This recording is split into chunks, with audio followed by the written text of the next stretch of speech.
আসসালামু আলাইকুম রহমতুল্লাহ।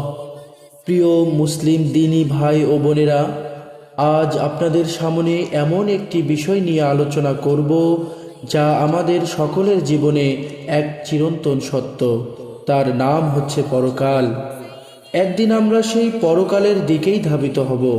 এই পৃথিবীর ব্যস্ততা, দুঃখ, আনন্দ সব কিছু রেখে পাড়ি জমাবো সেই অনন্ত জীবনের এক নতুন জগতে।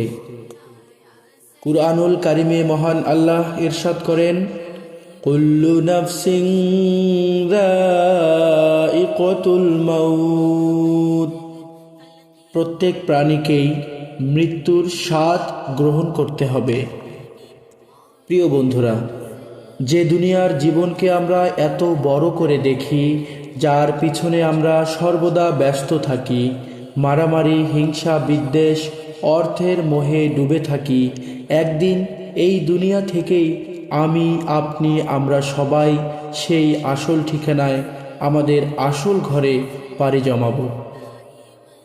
মহান আল্লাহ ইরশাদ করেন, মাতাউদ দুনিয়া কলিল ওয়াল আখিরাতু খায়রুল লিমানিত তাকওয়া।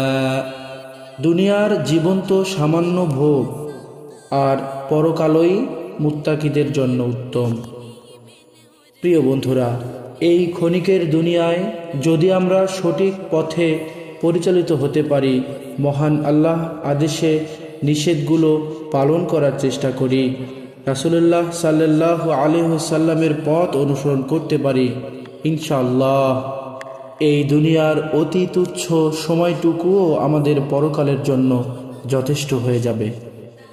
মহান আল্লাহ ইরশাদ করেন, ওয়াবাশশিরিল্লাযীনা আমানু ওয়া আমিলুস সলিহাতি আন্না লাহুম জান্নাতিন তাজরি মিন তাহতিহাল আনহার। যারা ঈমান এনেছে এবং নেক আমল করেছে, তাদের জন্য এমন জান্নাত রয়েছে যার নিচ দিয়ে নদী প্রবাহিত হবে। প্রিয় বন্ধুরা, এই ক্ষণিকের দুনিয়া একদিন শেষ হবেই, তাই আসুন আমরা তওবা করি এবং ফিরে আসি সেই রবের দিকে যিনি আমাদেরকে সব থেকে ভালোবাসেন। মহান আল্লাহ আমাদের জীবনের সমস্ত গুনাহখাতাগুলো মাফ করে দিন এবং সরল পথে থাকার তৌফিক দান করুন। আমিন।